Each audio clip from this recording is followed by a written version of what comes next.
Hello, so this will be the last Brave 9 video I will ever make as I am quitting the game. B9 has provided me with a lot of fun, but with all good things it must come to an end. This is bittersweet, but sombering to do at the same time. There are many reasons. I'll list a few of them, but I want to iterate that the primary reason is that I've been playing the game for a while, and when you play for so long, you get kind of burnt out. Some content creators have left far earlier than I have, but I think it's now my time to depart. Basically, I think I finished my time with the game, and it's a fairly personal reason, or so I would like to completely say. There's a lot of factors that contributed to why I think it's my time to finally leave. One big reason is that I think the quality of the game has greatly diminished. By the way, I'm going to rant now, so you've been warned.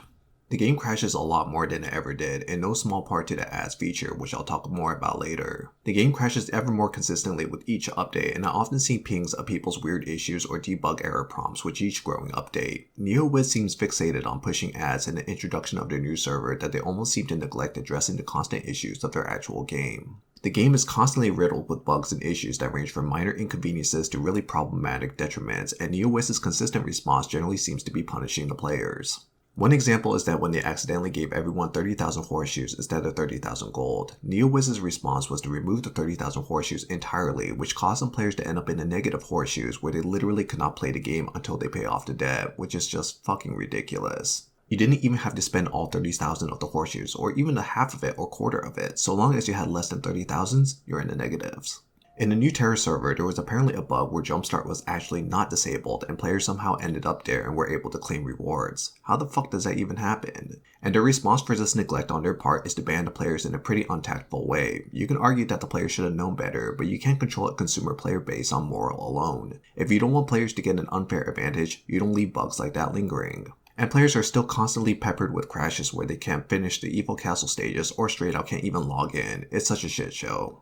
So quality took a huge nosedive, game crashes more, major bugs introduced, and players suffer for it. All that could be fixed with time. Maybe.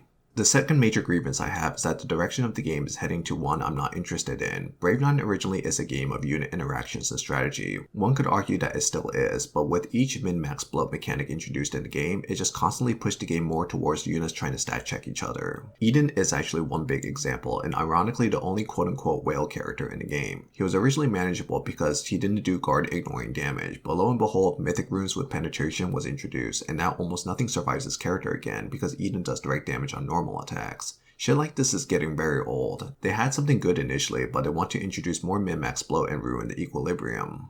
Before you just had units, soul gears, and runes. Now we have units, companions, soul gears with soul gear limit break, rank boost, mythic runes which have a completely ridiculous grind, all of which could be made moot with spells. There's so much shit now and the game is lesser for it. Now you can make the argument saying, hey GC Yoshi, that's how mobile games are, you dumbass. They gotta keep people playing and grinding. And trust me, I know this. But every change has worsened the experience for me. I was able to hold on initially because I also understood this point, but with the Mythic update, I'm just finished. I don't want to do this shit anymore, and if you can stomach it and play the game and enjoy it, that's more power to you, and I respect that. Another thing to note is that NeoWiz's direction is clearly more towards monetization than maintaining the quality of the game. And you may argue, why wouldn't it be? It's a corporation, and a company is intended to drive profits, but the thing is that those things should not be mutually exclusive. You could still make a good game, and still make money. I took a glance at the Terra server just to see what the popular units were initially building and was immediately blasted with this adware-like UI. Deals left and right, pop-ups asking me to spend more money, buttons in the corner which make me watch advertisements. Can I just play the fucking game? You know the game that you guys have that's actually interesting? Imagining going to a concert for a band you never heard of, and for the first 20 minutes before they actually play a song, you're blasted with merch that they're trying to shove into your face, and then they tell you to join a club for an additional fee or something like that. It may be a naive mindset, but I'm always of the school of thought that you make your game first, and then they'll be incentivized to support it. But NeoWiz is getting it backwards now. Strangely enough, this play to earn or NFT model is just the icing on the cake, but they're dumping a lot of resources to milk unsuspecting people. If you're a new player who started on the Terra server with the earnest hopes of making money or something like that, be very careful. I'm not one to tell others what to do, so if you feel like this is your calling or this is exactly what you wanted to do, more power to you. But I just want to warn you that NeoWiz's track record is getting spottier by the day. Okay, so that culminates to one big point. NeoWiz is prioritizing money over quality, resulting in the games and players suffering for it. Making money and making good shit shouldn't be mutually exclusive, but it definitely is the case here. Now onto things that only matter more to me. My personal reasons for leaving is just to move on to other things. Not necessarily bigger things, just different things. You should know how that is, and people just move on. But I guess there is a question of where does that leave my channel? I asked this question like I actually have a big channel.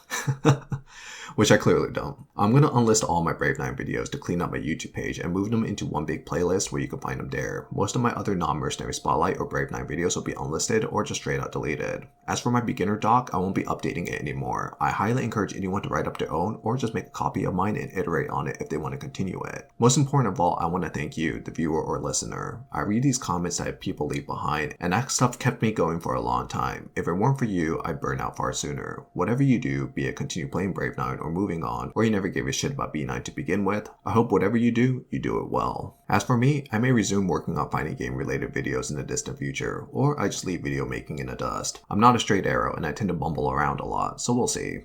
Anyways, that's that. I say until next time, but maybe not. Anyways, thanks everyone, and take care.